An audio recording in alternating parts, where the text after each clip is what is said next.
La violence en Suède a atteint un niveau sans précédent ces dernières années en raison de l'escalade des querelles entre les gangs. Au cours de ces dernières années, de nombreux civils innocents, ainsi que des membres innocents de la famille des personnes impliquées, ont été pris pour cible et ont été victimes de ces explosions excessives de violence. Quoique la police suédoise ait tenté au fil des années, elle n'a pas été en mesure d'y mettre un terme. Cependant, il semble que l'un des principaux acteurs suédois ait décidé de monter au créneau et de mettre un terme à tout cela. Mais en sera-t-il capable? Voici l'histoire de Mustafa Al-Jibouri, également connu sous le nom de Benzema, et de sa tentative de mettre fin à la violence en Suède. J'ai enquêté sur une nouvelle organisation suédoise appelée la Liga, et j'ai découvert qu'elle était en fait dirigée par Mustafa. Après des années de chaos en Suède, il semble qu'il veuille faire les choses différemment avec son organisation à partir de maintenant. Pour ceux d'entre vous qui n'ont pas encore regardé ma vidéo sur lui et qui ne savent pas qui il est, Mustafa est l'un des principaux acteurs du monde de la drogue en Suède. Les médias le considèrent comme un membre important du gang Foxtrot et comme le bras droit de son chef Rawa Majid. Cependant, après une enquête plus approfondie, il s'avère que ce n'est pas du tout le cas. Mustafa n'a jamais été le bras droit de Rawa Majid. Mustafa est également le cerveau qui a simulé sa propre mort pour tenter de récupérer la prime sur sa tête, ce qui était insensé. L'histoire de Mustafa ne s'arrête pas là, alors n'hésitez pas à regarder ma vidéo sur ma chaîne. Pour comprendre les raisons qui l'ont poussé à créer une nouvelle organisation et à changer sa façon de travailler, il faut d'abord expliquer la situation actuelle en Suède. Pourquoi veut-il faire les choses différemment? Voyons cela de plus près. Beaucoup de choses se sont passées ces dernières années en Suède, en ce qui concerne la violence des gangs. Bien qu'elle soit encore perçue comme un pays riche et paisible, les chiffres ne mentent pas. En 2022, le nombre de fusillades en Suède a atteint un total de 391. Il s'agit d'un nombre le plus élevé observé entre 2017 et 2022. 62 de ces fusillades en 2022 ont été mortelles, ce qui représente une augmentation de 17 fusillades mortelles en Suède par rapport à l'année précédente. Mais il ne s'agit que des fusillades. Le nombre d'attentats à la bombe a également augmenté au même rythme.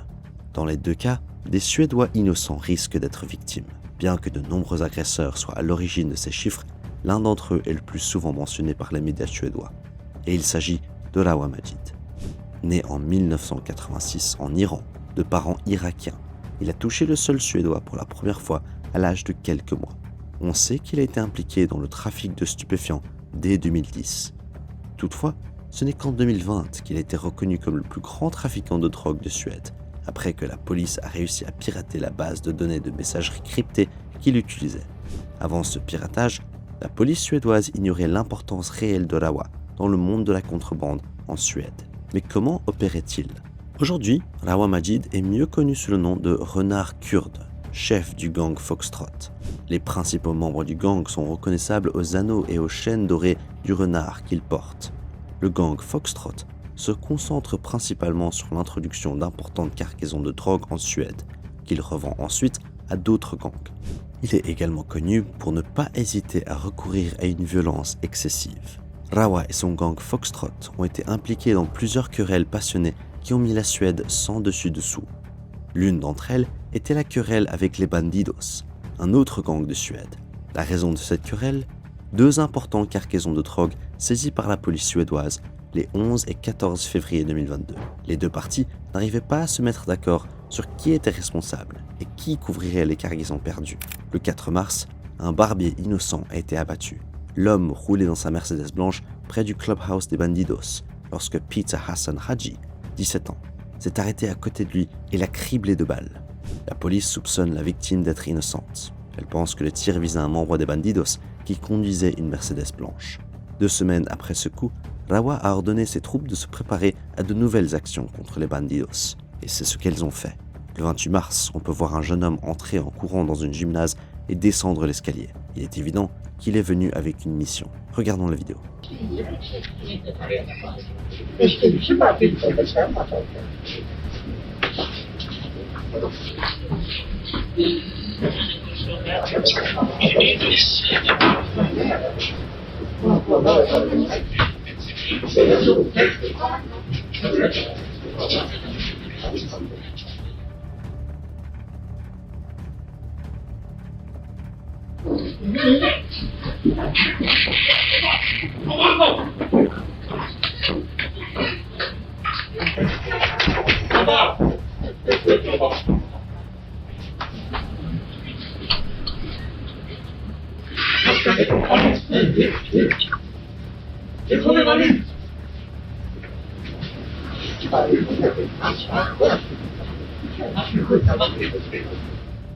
On voit le jeune homme descendre dans la salle de sport. C'est là qu'il frappe quelqu'un. Et on voit des passants monter les escaliers en courant, complètement paniqués. Peu après, le tireur s'est de nouveau précipité dans les escaliers. Il a même tenté de s'échapper par la mauvaise porte avant que quelqu'un ne le guide dans la bonne direction. Sa mission ? Éliminer un membre haut placé des Bandidos qui se trouvait également dans le gymnase. Le résultat ? Il a frappé Frédéric, un homme totalement innocent qui n'a pas survécu. L'agresseur n'avait que 16 ans lorsqu'il a commis son geste. Pendant ce temps, Rawa lui-même restait à l'écart en Turquie. En 2023, il est à nouveau impliqué dans une querelle. Cette fois-ci, c'est avec Michael Tenezos, également connu sous le nom de Le Grec, et son gang de Dalen. Selon des journalistes suédois spécialisés dans les affaires criminelles, cette querelle trouve son origine dans une bataille pour l'approvisionnement en stupéfiants dans la ville de Sundsvall. La ville de Sundsvall a longtemps été approvisionnée par le gang de Dalen. Le gang Foxtrot de Rawa Majid a essayé de s'imposer sur le marché de Sundsvall, ce qui a conduit au début de la querelle, car le gang Dalen n'avait pas l'intention de se laisser faire. Toutefois, il convient de noter qu'il a également été rapporté que c'était en fait le gang Foxtrot qui contrôlait la ville de Sundsvall, et que le gang Dalen avait tenté de s'y introduire par la force. Quoi qu'il en soit, c'est devenu une bataille de territoire, et ce n'est certainement pas quelque chose que l'on a déjà vu en Suède. Au cours des 26 premiers jours de l'année 2023, il y a déjà eu 13 attentats à la bombe, soit un attentat tous les 2 jours. Beaucoup d'entre eux ont été attribués à cette querelle. L'un des attentats les plus marquants est celui du 21 janvier 2023. La vidéo montre un adolescent en attendant brièvement sa jeune voix, armé d'une Kalachnikov devant une porte prenant le temps de charger l'arme à feu. Il vise la porte et tire 15 balles à travers la porte. L'appartement abritait l'ex-petite amie du rappeur Thrife, qui serait lié à The Greek. Le rappeur Thrife n'était pas dans l'appartement, mais son ex-compagne et son jeune enfant s'y trouvaient. Ce sont des cas comme celui-ci qui montrent le caractère impitoyable des agissements du gang Foxtrot. Par rapport à d'autres régions criminelles que j'ai couvertes, il ne semble pas y avoir de limite en Suède. La vengeance ne s'exerce pas seulement sur les personnes directement impliquées. En Suède, on s'en prend aux parents, aux partenaires, aux frères et sœurs, etc. Un autre exemple de premier ordre arrive bientôt, alors restez avec moi. En plus de toutes les querelles auxquelles Rawa est mêlé, il y a aussi des problèmes au sein de son propre gang, Foxtrot. Les derniers mois ont montré que le gang Foxtrot n'était plus aussi soudé qu'avant. Ismail Abdo, également connu sous le nom de Strawberry, autrefois proche confident de Rawa et considéré comme son bras droit, a rompu avec lui à la suite d'un différend personnel. La rumeur veut que Rawa ait volé à Ismail un magot d'une valeur de plusieurs millions. Cette trahison a rendu Ismail furieux, qui a cherché à se venger du vol et s'en est pris à toutes les personnes liées à Rawa et à son gang. Rawa, à son tour, riposte de manière encore plus agressive. Cette querelle causera à nouveau beaucoup de violence et de destruction en Suède. Mais c'est en Turquie que tout a commencé. Le 6 septembre 2023, sur des images de vidéosurveillance, on peut voir 2 hommes arriver à mobilette. L'un d'eux en est descendu et a tiré plusieurs coups de feu en direction de 5 personnes, membres du gang Foxtrot. Ces 5 personnes ont à leur tour riposté sans que personne ne soit sérieusement blessé. En guise de vengeance immédiate, la mère d'Ismail Abdo, âgée de 60 ans, a été éliminée un jour plus tard. Bien que nous ayons déjà assisté à des événements d'une ampleur sans précédent, cet épisode illustre bien le caractère impitoyable de Raya et de son gang. Même la mère de quelqu'un n'était pas en sécurité. 4 jours plus tard, une nouvelle fusillade a eu lieu. Cette fois, contre la belle-mère de Rawa. Un homme a frappé à sa porte à plusieurs reprises, mais elle n'a pas ouverte. Après quelques minutes, l'homme a tiré sur son appartement et s'est enfui. Si elle avait ouvert la porte, elle n'aurait probablement pas survécu. Le plan d'Ismaël a échoué. 2 jours plus tard, un homme a été tué dans la cage d'escalier de son immeuble. Après enquête, il s'est avéré que l'homme, Mogos, n'avait aucun lien avec le conflit et qu'il se trouvait au mauvais endroit au mauvais moment. La cible visée était un membre de la famille de Rawa. Ces actes d'une violence inouïe et d'une impitoyabilité totale ont poussé les personnes directement impliquées, les membres des gangs, à fuir le pays. Les attaques précédentes ont montré que, comme les principaux acteurs de la querelle ne pouvaient pas s'entendre, ils ont décidé de s'en prendre aux membres de leur famille. Certains d'entre eux et d'autres membres de la famille ont donc fui le pays pour leur propre sécurité. Je ne peux pas dormir la nuit parce que je ne sais pas si ma porte d'entrée va exploser ou si quelqu'un de fou va entrer et nous tirer dessus. Nous sommes absolument terrifiés, a déclaré un membre de la famille interrogé sous le couvert de l'anonymat, qui n'a rien à voir avec la querelle, si ce n'est qu'il est de la famille d'une personne impliquée. Cette querelle a provoqué de nouvelles divisions au sein de la pègre suédoise, entraînant une évolution des gangs qui étaient alliés à l'un des autres. Par exemple, le gang Rawas Foxtrot était autrefois proche du réseau Zero. J'ai d'ailleurs réalisé une vidéo sur leur sujet. Cependant, au fur et à mesure de la querelle, le Zero Network a décidé de changer de camp et est devenu loyal envers le gang d'Ismaël. Ce n'est qu'un exemple parmi tant d'autres d'alliés qui se révèlent peu fiables en période de conflit. Mustapha Benzema Al-Djibouri, qui était encore membre du gang Foxtrot, n'a pas tardé à devenir une cible. Le 25 septembre, quelques minutes après 9h du soir, une explosion s'est produite dans la cage d'escalier d'un immeuble d'habitation à Hasselby. Ce n'était pas une petite explosion. Cette explosion était très puissante. Elle a été fabriquée et placée dans l'intention de causer de graves dommages à l'appartement visé et peut-être même aux personnes qui s'y trouvaient. Une caméra de vidéosurveillance a capté le son de l'explosion. Écoutons-le. Les photos prises après l'explosion montrent que celle-ci a endommagé non seulement la porte d'entrée de l'immeuble, mais aussi la porte de derrière. Les portes ont été littéralement soufflées des deux côtés. 3 personnes ont été blessées et transportées à l'hôpital, heureusement sans gravité. Il s'est avéré que cet attentat visait les membres de la famille de Mustapha. La scène de crime de Hasselby n'avait pas encore été nettoyée qu'une nouvelle explosion se produisait 9 heures plus tard. Cette fois, c'était à Linköping, à près de 300 km de Hasselby. Il était 6 heures du matin lorsque les habitants ont été brusquement tirés de leur lit par une explosion si féroce que toute la façade de l'immeuble s'est envolée. La bombe avait été placée dans la cage d'escalier de l'immeuble. Après explosion, on pouvait voir l'intérieur d'un des appartements. Tous les habitants de l'immeuble ont été immédiatement évacués et conduits dans un gymnase voisin pour leur propre sécurité. Selon les démineurs arrivés sur place, l'immeuble est tellement endommagé que certaines parties pourraient s'effondrer complètement. Malgré l'ampleur de l'explosion, seules 2 femmes ont été légèrement blessées. Cela aurait pu être bien pire. Ann-Christine Renström, officier de la police locale de Linköping, n'a pas encore pu confirmer que l'attentat était directement lié à la querelle des gangs Foxtrot. Mais je peux vous dire que c'est bien le cas. La cible visée était une fois de plus liée à Mustapha. Cette fois-ci, la famille de sa femme et l'attaque a été perpétrée sur l'ordre d'Ismaël Abdo. Avec l'augmentation du nombre d'attaques effrontées, ce n'était qu'une question de temps avant que d'autres personnes n'ayant rien à voir avec la querelle ne deviennent des victimes. Le 27 septembre, cela s'est produit. Une importante explosion a eu lieu à Uppsala, détruisant plusieurs maisons. La cible visée était un parent de Rawa. Au lieu de cela, une femme de 24 ans qui vivait dans une maison voisine et n'avait rien à voir avec le conflit en cours n'a pas survécu à l'explosion. Les personnes directement impliquées ont commencé à dire qu'Ismaël n'avait réussi à éliminer que des civils innocents et non ceux qui étaient directement liés à la querelle. Au cours du mois de septembre, il y a eu 11 fusillades mortelles, dont beaucoup ont été attribuées à la querelle entre Rawa et Ismaël. Il s'agit du pire mois pour le pays depuis le début de Révélé en 2016. Le 5 octobre, on a appris que Rawa Majid avait été arrêté en Iran.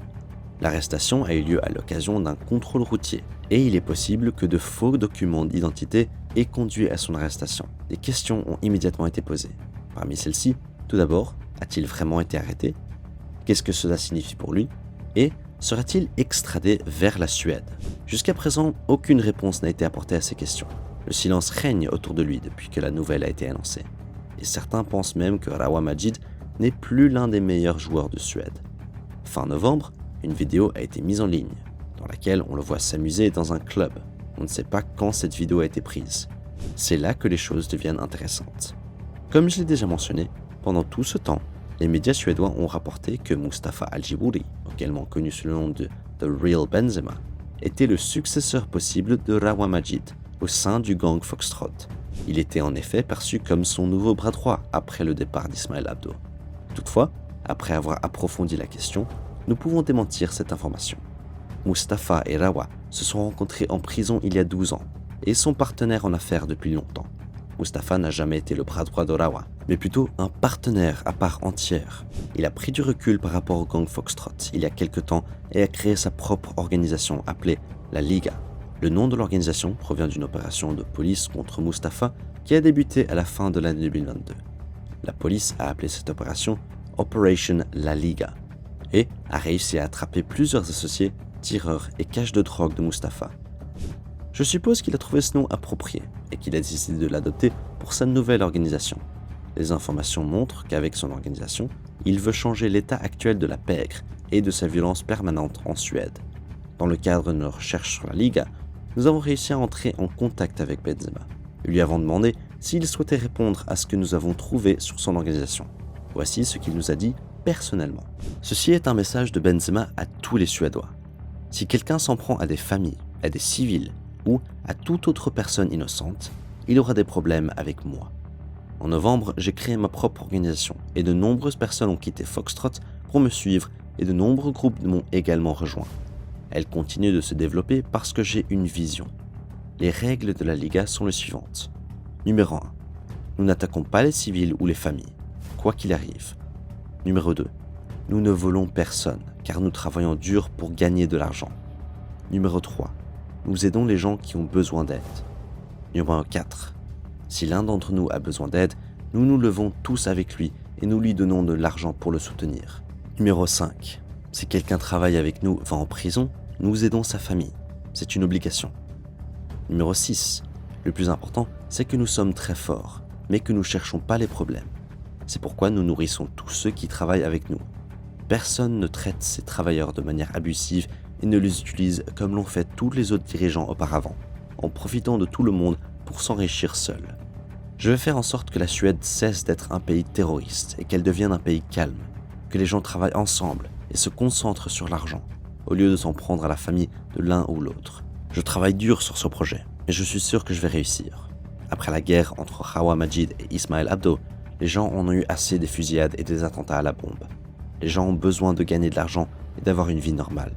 Du moins, leurs familles ont besoin d'avoir une vie normale.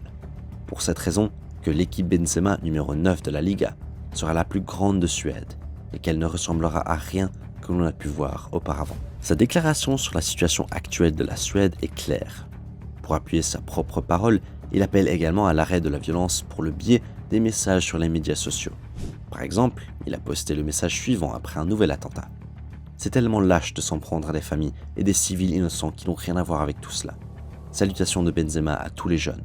Quoi qu'il vous offre pour faire exploser des choses, je payerai le double si vous restez à l'écart de cette merde. Pensez à vos propres familles qui pourraient être touchées et ne laissez personne vous manipuler pour impliquer des familles dans le crime.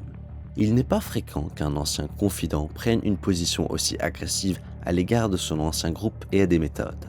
La rumeur selon laquelle de nombreux acteurs clés de la pègre suédoise ont fini avec la violence causée par celle qui circule depuis un certain temps déjà. Tout le monde sait que les querelles et le tumulte permanent attirent l'attention des médias et de la police. Cela est mauvais pour les affaires et a un impact négatif sur l'argent que ces gangs peuvent gagner. En fin de compte, c'est tout ce qui compte pour eux. Cela nous amène à nous poser de nombreuses questions. Celles que je me pose sont les suivantes. Une nouvelle ère est-elle en train de s'ouvrir ? Verrons-nous un changement réel dans le monde souterrain de la Suède ? Les crimes liés aux gangs vont-ils diminuer ? Ismail et Hawa vont-ils se mettre d'accord ou vont-ils riposter contre Mustapha ? Et enfin, n'y aura-t-il plus de victimes innocentes ? Nous verrons bien, car le 17 novembre, une nouvelle fusillade a eu lieu. Vers 17h, la police a été avertie par des habitants qui entendaient des coups de feu. À leur arrivée, les policiers ont trouvé un homme blessé par balle. L'homme, âgé de 35 ans, a été transporté à l'hôpital en ambulance, mais n'a malheureusement pas survécu. Après enquête, l'homme a été considéré comme un criminel de haut rang de la ville suédoise Vastalas. Pour se venger immédiatement de cet acte, un attentat à la bombe a été perpétré 4 jours plus tard. Cependant, la bombe n'a pas vraiment explosé. Juste après minuit, la police a été alertée de la présence d'un objet potentiellement dangereux dans la cage d'escalier d'un immeuble d'habitation.